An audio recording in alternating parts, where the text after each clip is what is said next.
नमस्कार साथियों, स्वागत है आप सभी का एक बार फिर से अपने YouTube channel DC geography classes में। यदि चैनल पर नए हैं तो चैनल को सब्सक्राइब कर लीजिए और बेल आइकन को प्रेस कर लीजिए ताकि हर नई वीडियो की नोटिफिकेशन आप तक आसानी से पहुंचती रहे। तो चलिए आज की सेशन की शुरुआत करते हैं हम लोग।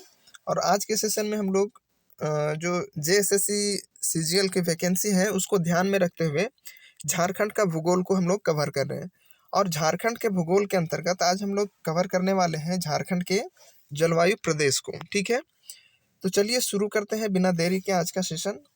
अब अगर हम बात करें झारखंड की जलवायु की या किसी भी क्षेत्र की जलवायु की, तो वहाँ का जलवायु कैसा होगा ये निर्भर करता है कि वो किस अक्षांश के ऊपर स्थित है, वहाँ से समुद्र स्थल की दूरी कितनी है, वहाँ मानसूनी पवनों का जो प्रभाव है वो किस प्रकार का है, कोई एल्टीट्यूड यानी किस ऊंचाई पर या वो जो क्षेत्र विशेष है उसकी ऊंचाई कितनी है या कितनी ऊंचाई समुद्र तल से कितने ऊंचाई पर स्थित है। तो ये सभी कारक जो हैं उससे किसी भी क्षेत्र का जलवायु का निर्धारण होता है। तो चलिए हम लोग आज देखते हैं झारखंड के जलवायु को विस्तार पूर्वक से और समझने की कोशिश करते हैं। तो झारखंड जो है उष्णकटिबंधीय अवस्थिति एवं मानसूनी हवाओं के कारण यहाँ का जो जलवायु है वो उष्णकटिबंधीय मानसूनी प्रकार की है। जैसा भारत का जलवायु है वैसा ही झारखंड की भी जलवायु है उष्णकटिबंधीय मानसूनी प्रकार की। क्योंकि पूरे भारत में जो मानसून है वो काफ़ी प्रभावित करता है, पूरे इंडिया का जो क्लाइमेट है उसमें काफ़ी इम्पोर्टेंट रोल प्ले करता है जो मानसूनी विंड है, मानसूनी पवनें हैं वो। तो झारखंड की जलवायु भी उष्णकटिबंधीय मानसूनी प्रकार की है। ठीक है, अब कर्क रेखा झारखंड के लगभग मध्य से होकर गुजरती है, ये आपको पता है। ठीक है, अगर आप मैप देखेंगे तो मैप में झारखंड के बीचों बीच से कर्क रेखा गुजरती है। अगर हम कर्क रेखा पर स्थित झारखंड के अगर स्थानों की बात करें तो उसमें सबसे पहला जो स्थान है वो नेतरहाट आता है। ठीक है, जो कि आपको देखने को मिलेगा लातेहार जिला में। वहीं किसको जो है आपको देखने को मिलेगा लोहरदगा जिला में, और मांझी आपको रांची में मिलेगा, गोला रामगढ़ में मिल जाएगा आपको देखने। उसी तरह मुरहुल मोदी, गोपालपुर, पोखना, गोसाईडीह, झालबरदा और पालकुदरी, ये सारे स्थान झारखंड में ही हैं जो कर्क रेखा के ऊपर स्थित हैं। तो अभी हम लोग एक एक करके देखेंगे और समझेंगे मैप में कि कौन सा प्लेस जो इम्पोर्टेंट है वो झारखंड के किस ज़िले में स्थित है और उसका अवस्थिति कहाँ है। तो चलिए हम लोग सबसे पहले झारखंड के इस मैप में समझने की कोशिश करते हैं और देखते हैं कि जो नेतरहाट है वो आपको लातेहार जिला में देखने को मिल जाएगा। ठीक है, वहीं अगर किसको की बात करें तो ये आपको लोहरदगा में मिल जाएगा। वहीं और मांझी की बात करें तो आपको रांची में देखने को मिलेगा, और गोला जो कि रामगढ़ में है। अब यहाँ देखिए गोपालपुर, पालकुदरी और झालबरदा, ये तीनों प्लेसेस आपको बोकारो में देखने को मिलेंगे। तो ये कुछ महत्वपूर्ण स्थान हैं जो झारखंड में कर्क रेखा के ऊपर स्थित हैं। आई होप कि आपको मैप विजिबल होगा और ये आपको बार बार प्रैक्टिस करना है, तभी ये आपके ध्यान में रहेगा, दिमाग में रहेगा, अदरवाइज ये आप भूल जाएंगे। तो चलिए हम लोग आगे बात करते हैं, और आप इस चीज़ को जितने प्रैक्टिस करेंगे, जितना आप समझने की कोशिश करेंगे, उतना ही आपके लिए बेहतर होगा। बात करते हैं झारखंड राज्य के विभिन्न क्षेत्रों में जो मौसम में थोड़ा बहुत अंतर पाया जाता है, उसका कारण है स्थानीय कारण, कुछ रीजनल डिफरेंसेस हैं जिसके कारण झारखंड में जो मौसम है उसमें थोड़ा बहुत अंतर देखने को मिलता है। हो सकता है किसी क्षेत्र विशेष की समुद्र तल से ऊंचाई अधिक हो सकता है कोई समुद्र तट से नज़दीक हो। तो जैसा कि हमने शुरू में ही बताया था कि किसी भी क्षेत्र के जलवायु के निर्धारण में कुछ फैक्टर्स होते हैं जो इम्पोर्टेंट रोल प्ले करता है, जिसमें से आपका अक्षांश हो जाता है, किसी भी स्थान की अक्षांश की स्थिति, उस क्षेत्र का ऊंचाई, वहाँ मानसूनी पवनों का प्रभाव। तो ये सारी चीज़ें हैं जिनसे किसी भी क्षेत्र का जलवायु प्रभावित होता है। तो अगर कहीं कुछ थोड़ा बहुत अंतर देखने को मिल रहा है मौसम में, तो उसके लिए रीजनल डिफरेंसेस होते हैं जो कि रिस्पॉन्सिबल होते हैं। अब हम बात करते हैं रांची में जो मौसम होता है वो सुहावना होता है, ठीक है। और यहाँ का जो टेम्परेचर है, तापमान है रांची का 38 डिग्री से अधिक बहुत कम ही जाता है, ठीक है। जबकि अगर पलामू की बात करेंगे तो पलामू में जो टेम्परेचर है वो 45 डिग्री पहुँचना आम बात है। और ये क्षेत्र बहुत सूखा से प्रभावित होता है। जो पलामू का क्षेत्र है झारखंड में, वो सूखे से काफ़ी अधिक प्रभावित होता है। यहाँ सूखा पड़ना बहुत आम बात है, ठीक है। अब हम बात करते हैं जमशेदपुर की, तो जमशेदपुर क्या है, लौह नगरी है। झारखंड में जमशेदपुर को लौह नगरी के रूप में जाना जाता है। कल कारखानों के कारण जमशेदपुर का जो मौसम है वो गर्म रहता है। अब किसी भी प्लेस में जाइएगा जहाँ औद्योगिक केंद्र अवस्थित है, जहाँ पे कल कारखानों की संख्या ज़्यादा है, तो ऐसे क्षेत्रों में आपको ठंडी बहुत कम लगेगी, या फिर ऐसे क्षेत्रों में जो मौसम होता है वो गर्म होता है, ठीक है। अब बोकारो और धनबाद कोयले के खानों के कारण गर्म इलाके हैं। जमशेदपुर भी गर्म है, लेकिन इसका कारण है कि वहाँ कल कारखाने ज़्यादा हैं।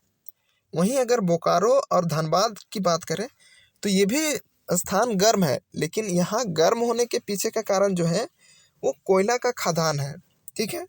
और कई कोयले के खान ऐसे हैं जिसमें आग लगी हुई है, तो उसके कारण ऐसे क्षेत्र काफ़ी गर्म रहते हैं। आई होप कि आपको समझ में आ रहा होगा। अब धनबाद, विशेषकर धनबाद में जो झरिया है, झरिया की धरती के अंदर कोयला धधकते रहता है, इससे यहाँ का वातावरण गर्म रहता है। आप इस फोटो से आप देखिए और समझिए कि जो झरिया में धनबाद का जो झरिया क्षेत्र है, कोयला का खदान, इसमें इसके अंदर आग लग गया है। और ये जो आग है, धुआं धुआं निकल रहा है, ये धरती के अंदर ही आग लग गया है। और कोयला का जो लेयर पाया जाता है, उस लेयर में पूरी तरीके से आग लग चुका है, जिसके कारण क्या होता है कि कोयला अंदर जल रहा है और इसके आसपास के जितने भी वातावरण हैं, उन सारे वातावरण में काफ़ी गर्मी आपको महसूस होगा वहाँ जाने पर, ठीक है। तो झरिया और धनबाद का जो इलाका है, वहाँ गर्मी के पीछे का कारण मुख्य यही है कि वहाँ का जो कोयला क्षेत्र है जो नीचे है, उसमें आग लग चुका है। और ये इतने भयानक रूप से आग लगा है कि इसको बुझा पाना असंभव सा हो गया है, जिसके कारण वहाँ का जो क्षेत्र है वो पूरे गर्म रहता है सालों भर, ठीक है। अब हजारीबाग का मौसम की बात करें तो हजारीबाग का जो मौसम है वो सुहावना रहता है। क्यों? क्योंकि यहाँ जंगल बहुत है, ठीक है। और कल कारखाने यहाँ बहुत कम है। तो कोई भी क्षेत्र में जहाँ जंगल अधिक हो और कल कारखाने कम हो, तो ऐसे क्षेत्रों का जो जलवायु होता है, मौसम होता है, वो काफ़ी सुहावना होता है। तो हजारीबाग में जो जलवायु पाया जाता है या मौसम जो पाया जाता है वो काफ़ी सुहावना होता है। अगर हम बात करें झारखंड के औसत तापमान की, तो 25 डिग्री सेल्सियस है, ठीक है। ये इम्पॉर्टेंट है और ये फैक्ट है, आपको ध्यान में रखना है कि झारखंड का औसत तापमान कितना है, तो 25 डिग्री सेल्सियस। अब हम बात करते हैं झारखंड के जलवायु प्रदेश की, ठीक है। तो राष्ट्रीय आपदा प्रबंधन संस्थान यानी national institute of disaster management के अनुसार झारखंड राज्य को 3 जलवायु प्रदेशों में बांटा जा सकता है, ठीक है। पहला जो जलवायु प्रदेश होगा वो होगा मध्य उत्तर पूर्वी पठारी जलवायु प्रदेश। दूसरा होगा पश्चिमी पठारी जलवायु प्रदेश। और जो लास्ट है और थर्ड है वो है दक्षिण पूर्वी पठारी जलवायु प्रदेश। तो हम लोग एक एक करके इसको समझने की कोशिश करते हैं कि मध्य उत्तर पूर्वी पठारी जलवायु प्रदेश के अंतर्गत कौन कौन से डिस्ट्रिक्ट आते हैं। तो हम लोग एक एक करके समझने की कोशिश करते हैं। आई होप कि आपको मैप ये विजिबल होगा। अब हम लोग देखते हैं कि जो झारखंड का मध्य उत्तर पूर्वी पठारी जलवायु प्रदेश है, अब देख सकते हैं कि झारखंड के बीचों बीच, ठीक है, अगर हम देशांतरीय दृष्टिकोण से देखें तो बीचों बीच से आपको पूरब की तरफ देखने को मिलेगा, ठीक है। वहीं पश्चिम की तरफ आपको पश्चिमी पठारी जलवायु प्रदेश देखने को मिलेगा। और वहीं दक्षिण की तरफ आपको दक्षिण पूर्वी पठारी जलवायु प्रदेश देखने को मिलेगा, जिसमें पश्चिमी सिंहभूम, पूर्वी सिंहभूम का जो क्षेत्र है वो कवर होता है। तो अब हम लोग इसे एक टेबल के माध्यम से समझने की कोशिश करते हैं। इस चीज को आप ध्यान से समझने की कोशिश कीजिएगा कि जो पहला मध्य उत्तर पूर्वी पठारी जलवायु प्रदेश है, इसके अंतर्गत चतरा, कोडरमा, हजारीबाग, रामगढ़, बोकारो, धनबाद, रांची, देवघर, दुमका, पाकुड़, गोड्डा, जामताड़ा, साहेबगंज और गिरिडीह को शामिल किया जाता है। अगर विशेषता की बात करें तो यहाँ वर्षा का असमान वितरण है। वैसे तो हर जगह आपको वर्षा का असमान वितरण ही देखने को मिलेगा, ठीक है। और जो यहाँ की मिट्टी का जो जल धारण क्षमता है वो बहुत कम ही है। अगर यहाँ की मिट्टी की बात करें तो मोटी बलुई मिट्टी है, और स्वाभाविक सी बात है कि जिस क्षेत्र में बलुई मिट्टी मिलेगी तो ऐसी मिट्टी में जल धारण करने की क्षमता बहुत ही कम होती है, ठीक है। अब हम बात करते हैं पश्चिमी पठारी जलवायु प्रदेश की। तो इसके अंतर्गत गढ़वा, पलामू, लातेहार, गुमला, लोहरदगा, सिमडेगा, खूंटी आता है। यहाँ भी वर्षा का समान वितरण है, और मृदा में जो मिट्टी है यहाँ की, उसमें भी जो कैपेसिटी है वाटर होल्डिंग का वो भी बहुत लो है, कम है। अब हम बात करते हैं दक्षिण पूर्वी पठारी जलवायु प्रदेश की। तो इसके अंतर्गत पूर्वी सिंहभूम, पश्चिमी सिंहभूम, सरायकेला, खरसावां आ जाता है, ठीक है। यहाँ भी जो रेनफॉल है वो अनइक्वल डिस्ट्रीब्यूटेड है। यहाँ का जो सॉइल है इसमें भी वाटर होल्डिंग कैपेसिटी बहुत कम है, और जो यहाँ का सॉइल है, जो फर्टिलिटी है, उत्पादकता है, वो भी काफ़ी लो है, कम है। यानी मिट्टी में जो उत्पादकता है वो काफ़ी कम है। तो ये पूरे झारखंड के जलवायु प्रदेश हैं, और कौन से जलवायु प्रदेश में कौन सा जिला शामिल है वो आपके सामने है। कुछ कैरेक्टरिस्टिक्स है जो कॉमन है, तो वो आपको ध्यान में रखना है। और इस मैप को आपको ध्यान में रखना है कि पश्चिमी पठारी जलवायु प्रदेश के अंतर्गत कौन कौन डिस्ट्रिक्ट है, मध्य से उत्तर पूर्वी पठारी जलवायु प्रदेश के अंतर्गत कौन कौन से जिले हैं, और दक्षिण पूर्वी पठारी जलवायु प्रदेश के अंतर्गत कौन कौन से जिले हैं। तो आई होप कि आपके लिए काफ़ी हेल्पफुल होगा। तो यही था आज का हमारा एक छोटा सा सेशन। आई होप कि आपको ये सेशन काफ़ी पसंद आया होगा। तो thank you so much session में बने रहने के लिए। और जब ये झारखंड ज्योग्राफी का पूरा कवर हो जाएगा तो आपको इस टेलीग्राम चैनल पर वीडियो का जो भी PDF है वो उपलब्ध करवा दिया जाएगा।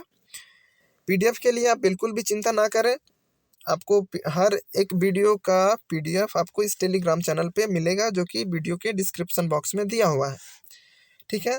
हम नेक्स्ट सेशन में बात करेंगे झारखंड में जो मौसम है या जो ऋतु है उसके बारे में, ठीक है। तो मिलते हैं हम लोग कल के सेशन में, तब तक के लिए धन्यवाद।